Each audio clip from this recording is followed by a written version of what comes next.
I'm Amber Furman, and this is the Break Your Bullshit Box podcast. If you want comfort, this is not the place for you.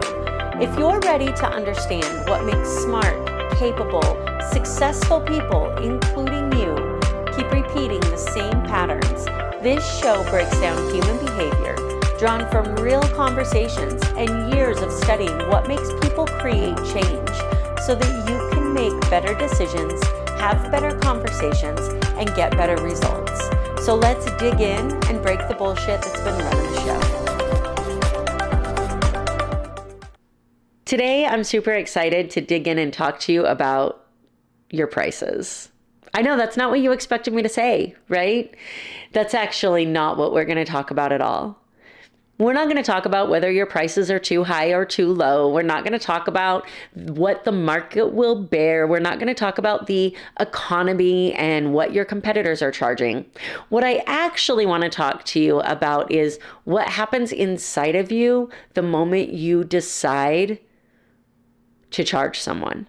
The moment that you attach a price or a monetary value to your products or services. The moment that someone asks you, how much do you charge? Because for a lot of people, that moment has a very specific feeling. There's a half second where something tightens. You either find yourself on a number that you landed on with confidence, or you start doing the mental math on whether they can handle it or afford it, whether it's too much, whether you should offer them something smaller just to get their foot in the door. That half second is not a pricing problem. That's an identity problem. Welcome to the Break Your Bullshit Box podcast. And today, if you're familiar with the Break Your Bullshit Box formula, which is challenge your identity, break your bullshit box, design your life and have the courage to live it, we are right in number 1 and number 2. Challenge your identity, what do I think I'm worth? And break your bullshit box, what comes up in your head when you say it. We're going to talk about that version of you that set your price in the first place. Because I promise it wasn't a spreadsheet. And here's what I see consistently. A business owner knows intellectually, rationally, and without question that they are undercharging. They know it 100%. Their clients get results. People are constantly telling them how valuable their product, service, or solution is. The transformation is real. The value is there. When they look at what they deliver and what they charge, they know the math doesn't add up. And they still don't raise their prices, or they raise them just a little bit. Just enough that it doesn't feel like too much of a risk. Just enough that they can still talk themselves into it. And when I ask them the reasons that they haven't gone to the number that they actually want to charge, the answers are always some version of the same thing. People won't pay it. I've actually heard somebody say, nobody will pay me that amount, while 5 people were paying them that amount. And their response was, well, I moved to a new part of the country. People won't pay it here. I'm not established enough yet. I need more credentials first. The economy is tough right now. Do you realize that more millionaires were built during the 2008 crash than any other time in history?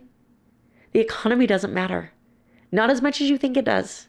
I will raise them once I have more testimonials. Every single one of these answers sounds like a market analysis, and not a single one of them is. Every single one of these answers is a belief about who they think they are and what they believe they are allowed to have. Here's the thing about pricing that people don't talk about. Your price isn't just a number. It's a declaration of your worth. Every time you name your price, you are telling the world, and more importantly, yourself, what you believe your work is worth. What you believe you are worth. And if the number that you say out loud doesn't match what you believe on the inside, the other person is going to feel that. They may not know why they feel it. They may not know what they feel. They might not be able to name it, but they are going to feel it. I've watched people undercharge for years and wonder why clients don't take their work seriously. And the answer is the same. The client is taking their cues from the person doing the selling. If you don't believe it's worth what you're charging, why the hell would they? If you wouldn't pay for your service, why the hell would they? If you wouldn't invest in yourself, why would they? A business owner will come to me, talented, proven results, been in business for a few years. And when they start talking about pricing, a very, very, very specific story comes out. They grew up in a household where money was tight, where things cost a lot, where when you wanted something, it was greed, where people shouldn't have too much. They grew up in a house where you don't talk about money, politics, and religion, where people who charged a lot were arrogant and out of touch. The story's old. They haven't thought about it in years, but it's running every pricing conversation they have. Because somewhere underneath the spreadsheet and the market analysis and the competitor analysis and the research is this 8-year-old kid who learned that asking for too much will make people like you less. And that kid is sitting at a table every single time you talk about your price. It's not a business problem. It's an identity problem. And you cannot solve an identity problem with pricing strategy. The selling point on your product, service, and solution is almost never what the market will bear. In fact, the most common pricing objections are, I don't have the time and I don't have the money. The person who tells you they don't have the time will also send you pictures of their vacation at Bora Bora. The person who tells you they don't have the money will also send you a picture of their vacation at Bora Bora. It's never about what the market will bear, and it is almost always about what you believe you are allowed to charge and what they believe they are allowed to receive.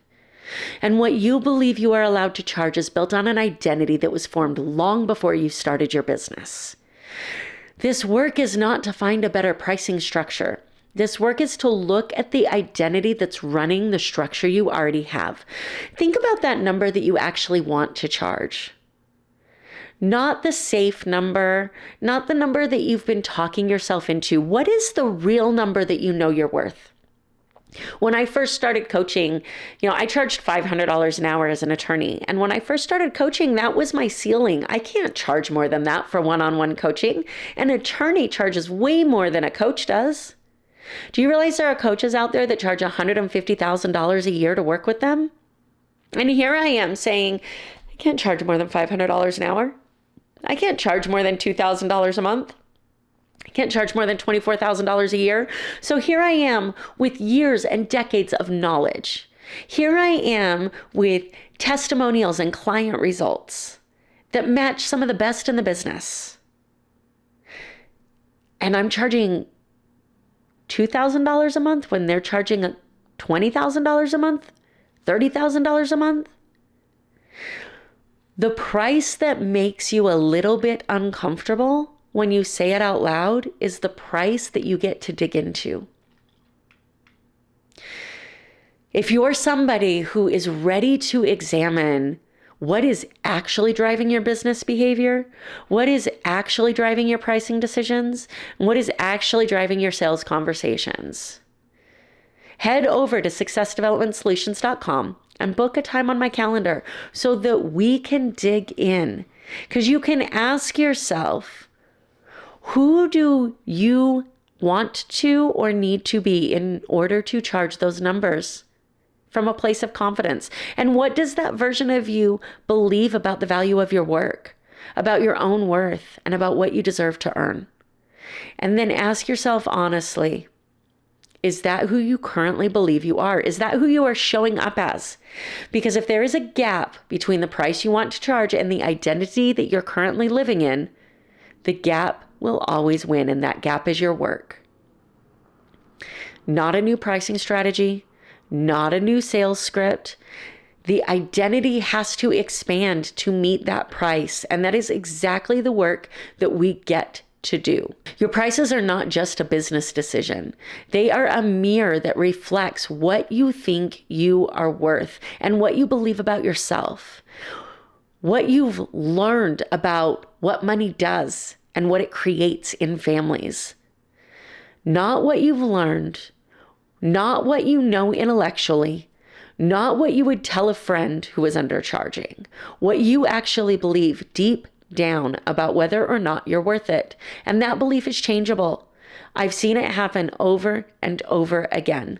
But it doesn't change by adding more credentials, adding more letters after your name, or waiting for the right moment to find a better script. It changes when you decide to look at it. And that's what we're doing here. So if you're ready to dig in, I look forward to seeing you on my calendar. We'll see you next week.